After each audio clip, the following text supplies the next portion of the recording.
Hello, hi guys! Magandang hapon sa inyong lahat. This is Chin Rodriguez from Esagre Channel, a faith healer, also mata reader. So ngayong hapon, natatagan natin ang sabihin sa inyo ng ating mga gabay. This is special gabay for the month of January 16 hanggang January 22 for the sign of Cancer. So Cancer, welcome to my channel. Ano kayang messages, advices, and spirit guides ang ating masasaga for today's video? Kano naman kayang energy o kaganapan sa buhay ng mga Cancerian ang ating mahagilap? So guys, this reading is a general reading namang hindi lahat makaka-resonate. Kunin lamang po ang makaka-relate sa inyo and comment down below kung kaninong energy ang ating nasagap. And of course, don't forget to like and subscribe my channel and hit notification bell for more videos of this. And of course guys, maraming salamat sa mga walang sawang pagsuporta sa aking channel, lalo na hindi nag-escape ng ads. Naway pagpalain kayo ng Diyos at may kapal, siksik liglig na guumapa ang biyayang manumbalik sa inyo. And of course, umpisaan na natin ang laban for the sign of Cancer.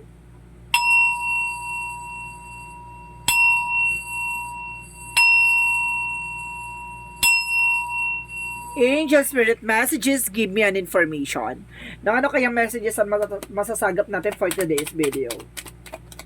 There's a 5 of Wands. So there's an information, there's a competitions or complications. No? May something na complicated. There's a disagreement or something kumbaga competitors or something kumbaga mayroong kumbaga meron ako nasa-sense dito na parang may something na about sa pagkakompetensya, ganon. And because there's a 9 of Cups, so there's a wish fulfillment. May baga unti-unti na matutupad yung mga pangarap mo dito. No, kumbaga, may isa sa katuparan na there's a happiness, no, na makakamtan mo dito. And the High Priestess is an mystery behind or something na listen to your intuitions, na makinig ka sa gut feeling mo. And there's an information that the High Priestess is an unexpected moment. At the same time, there's a King of Swords. There's a truth. And of course, there's logic and of course, intellectual person. Kumbaga, itong tao na to ay napakatalino, no? Kumbaga, pinuputol niya yung mga bagay-bagay, kaugnayan kung ano man yan, alam niya, hindi, walang benefits, no? Na makukuha or something na hindi mag-serve sa kanya sa huli. Kumbaga, ini-stop niya yung pattern or something, information na alam niya hindi makakatulong sa kanya. And because there's a 2 of Swords, there's a decisions, no? Kumbaga, magdi-decision ka na dito, no? Kumbaga, there's a choices or rather, na kumbaga may mga bagay na kailangan mo ng pag-isipan. And because there's a Page of Pentacles for investment and of course manifestation. May mga bagay na kailangan mong tuunan ng pansin or kailangan mo mag-invest sa ganitong eksena, sa ganitong bagay or sa ganitong situation. So there's an information na kailangan mong magkaroon ng bagong plano. And of course there's for a Pentacles, there's a saving money. So there's a budgeting, no? Kumbaga baka magkaroon ng complication pagdating sa finances. So ibig sabihin, tendency kailangan mong magtipid, kailangan mo mag-budget, hindi ka pwedeng gastos sa kung ano-ano kasi hindi mo masasabi sa mga susunod na araw, kumbaga may mga bagay na pagkakagastosan ka. So let's see what is additional with the 9 of Cups. So there's an 8 of Wands. So there's a fast communication and fast movement. Meron dito kumbaga magtutuloy-tuloy na raw ipasok dito ng magandang eksena. There's a messages and email and there's a trouble. Maaaring pinangarap mo magkaroon ng trouble or something, gala or kumbaga magtrabaho sa ibang bansa. This is the moment na mangyayari na. So let's see what is the High Priestess. High Priestess represent the Moon card. So there's a revelations, no? May mga bagay na malalaman mo na. There's a secret agenda, malalaman mo na yan. So, and of course, sinasabi din the Moon card, there's a dream coming true. At the same time, kumbaga, there's an ma-uncover lahat ng mga bagay-bagay. Parang there's an information na para malalantad, no? So, let's see what is King of Swords. There's a Queen of Wands. So, there's a confidence. So, kailangan mo magkaroon ng confidence sa sarili mo. Maging matapang, no, sa mga decision mo. So, sinasabi dito, kailangan maging totoo ka sa magiging actions mo, sa mga bagay-bagay, sa paligid mo. Kumaga, alam mo, kumaga, malakas ang loob mo dahil alam mo totoo yung pinangahawakan mo. Parang ganon. So, let's see what is the 2 of Swords. So, there's a 10 of Wands. So, there's a burden. No? Kumaga, there's a decision, kailangan mo na magdesisyon na umalis ka sa situation na alam mo nagbibigay sa'yo ng pahirap or itong obligation na it's not ordinary or something. It's not an easy, no? So it's the moment na kailangan mo na magdesisyon. So let's see what is the page of Pentacles represent the Seven of Wands. So there's a protection now. Protection mo yung grounds mo, protection mo yung sarili mo, protection mo yung finances mo. Bumuo ka ng mga bagong ideas na magdadala sa iyo ng long-term investment. So let's see what is the Five of Wands and the Four of Pentacles represent the Magician. So there's a manifestation. May mga bagay na mamamanifest ka dito pero kailangan mo mag-ipon, magtabi. Nang sa ganun, kumbaga walang magkaroon ng complication or something na kumbaga disappointment. So ibig sabihin dito, kumbaga kailangan mo magtabi, mag-ipon. Nang sa ganun, may mahuhugot ka at the end of the time. So let's see what is the Nine of Cups and the Eight of Wands. Represent the judgment. So there's a wake-up call or inner calling na kumbaga ginigising ka sa katotohanan dito na kailangan mo ng ilatag, no, yung mga plano mo at of course may sa katuparan yung mga hinihiling mo. So ibig sabihin dito, kailangan mong gumalaw, kailangan mong kumilos. Kumbaga, there's an information na walang tatamad-tamad, kailangan mo nang bumangon at kumilos. So let's see what is the High Priestess and the Moon card represent the Eight of Cups. So there's a let go. Na kailangan mo ditong kumbaga i-let go yung mga bagay-bagay or surrender sa ating divine. So may mga bagay na kailangan mo nang binibitawan at kailangan mong magtiwala at maniwala sa ating Panginoon. Sa mga bagay-bagay, wag mong kumbaga there's a control issues dito na kailangan mong bitawan, no? Kumbaga, wag mong kontrolin yung sitwasyon, wag ka mag-manipulate ng mga bagay-bagay, kumbaga hayaan mo siya mag-unfold naturally. No, wag mo masyadong, kumbaga the more na-greedy ka sa situation, hindi mangyayari. So let's see what is the King of Swords and the Queen of Wands. Represent the Emperor. Be mature enough and being grounded. Kumbaga maging mature ka sa lahat ng mga gagawin mo. No, kumbaga confidence ka sa ginagawa mo, continue what you're doing, diba? Kumbaga putulin mo yung mga nagiging toxic na, no? May mga bagay na kailangan mo nang i-let go at kailangan mo mag-moving forward for the highest good of all.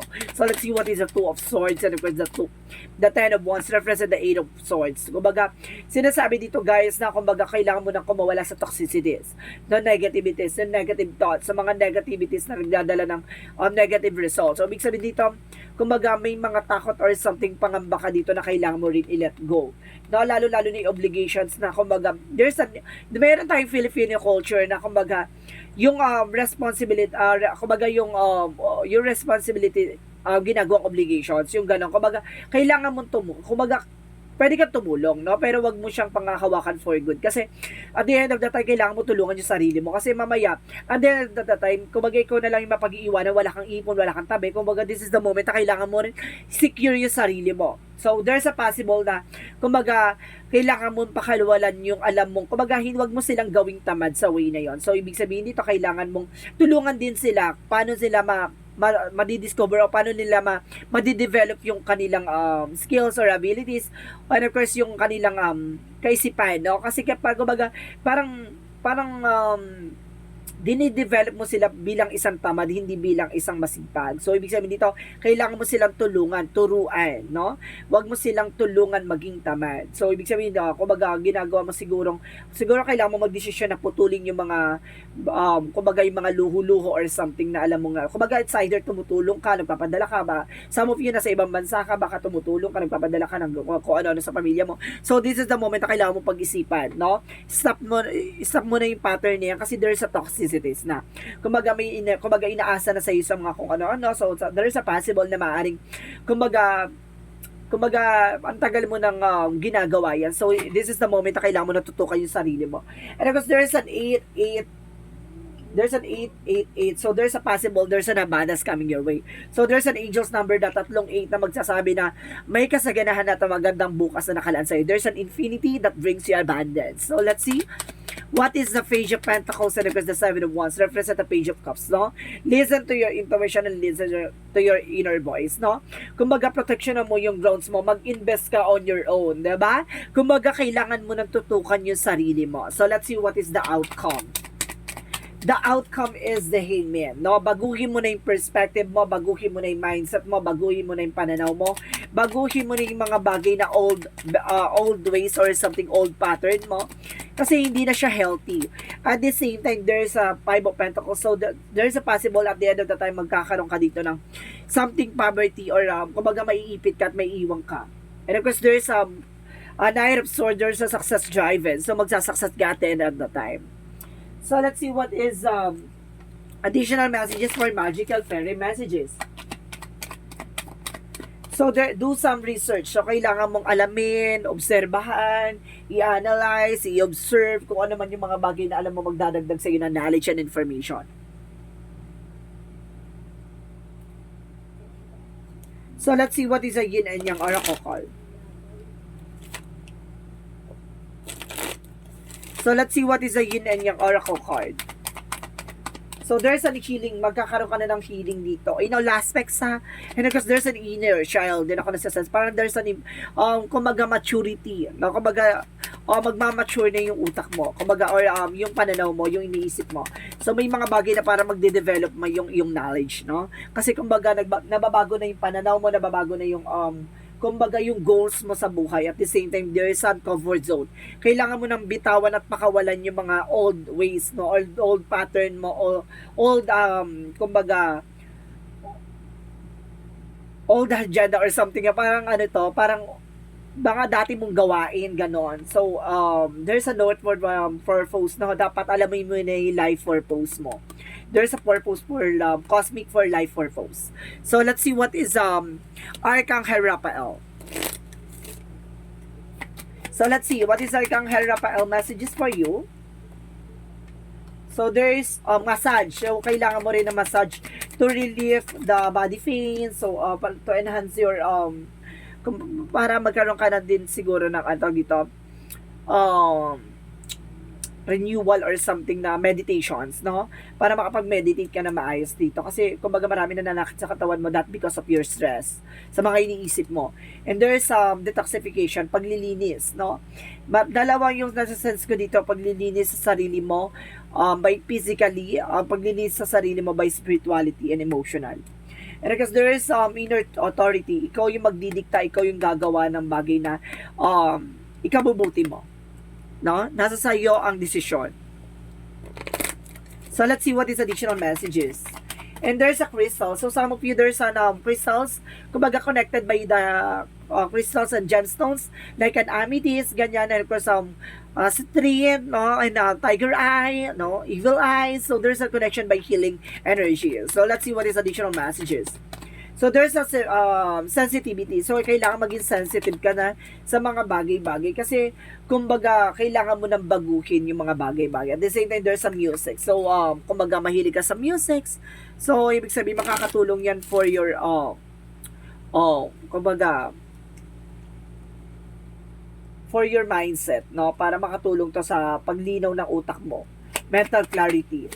And because there's an inner earth by beginning, new solution and beginning. So, see, kumbaga magkakaroon kang bagong solusyon at bagong simula dito. At the same time, there's a crack open by surrender to the alchemy of life. So, kailangan mo na i-surrender yung mga bagay-bagay. So, let's see what is Archangel Michael. Archangel Michael messages. So, make a commitment. So, kailangan mo ng commitment, diba? So, kailangan mo na maging masaya this time. And there's an honor and trust your feelings, no?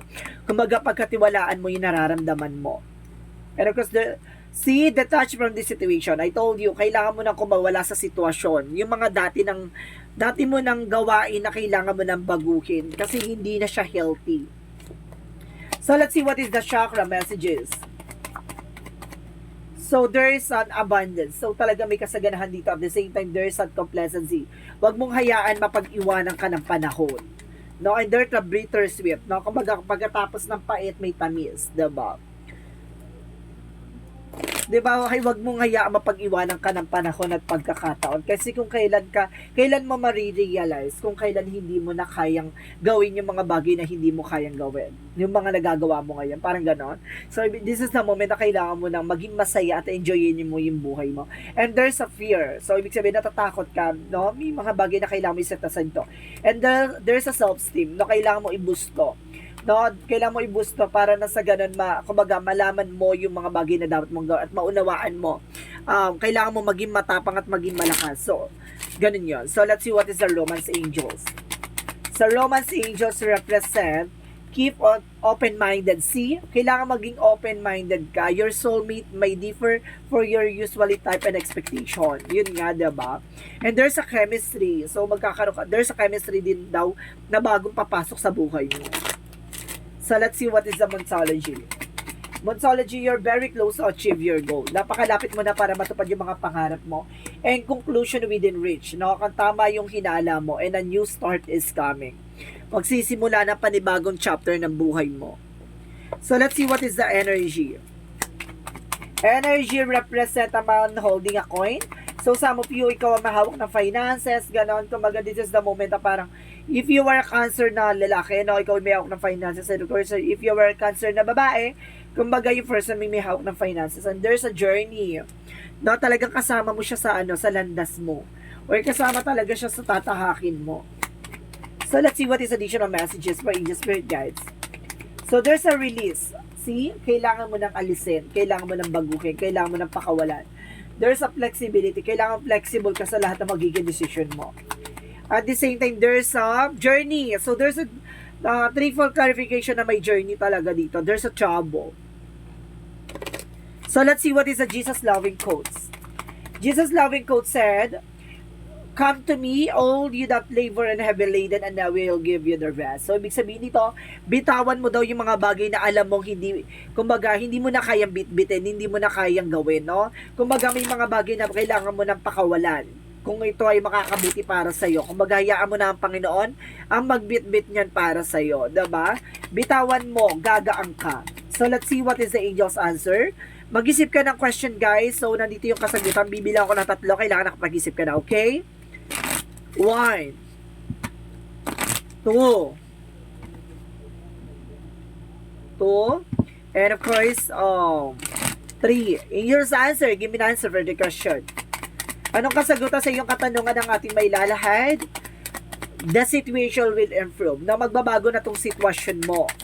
At the same time, romance. No? Ibig sabihin, magkakaroon ka na ng kilig and of course, kumbaga, inspirasyon.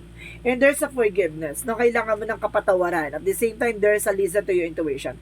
Makinig ka sa gut feeling mo. Makinig ka sa iyong kumbaga, vibration and intuitions. Angels number represent, ano gusto sabihin sa'yo na angels number? 31, I am discipline. Ito pa yung kailangan mo. Magkaroon ka ng disiplina sa sarili mo. Your approach in life is an effective mix of both practicality and imagination. Your mind is steering with creative ideas and you have the organizational skills to manifest them to life. So see, kailangan mo ng disiplina sa sarili mo. Kung gusto mo matupad yung mga bagay-bagay, kumaga panghawakan mo yan. And of course, kontrolin mo kung ano man yung mga bagay-bagay, magkaroon ka ng disiplina upang may katuparan yung mga pangarap mo. So let's see what is the messages of life. Messages of life represent, oh my God, dito tayo sa isa. God sustain me. So, ibig sabihin nito, as I turn each day over to God, my worries is and my resistance, softness in my arms of God help.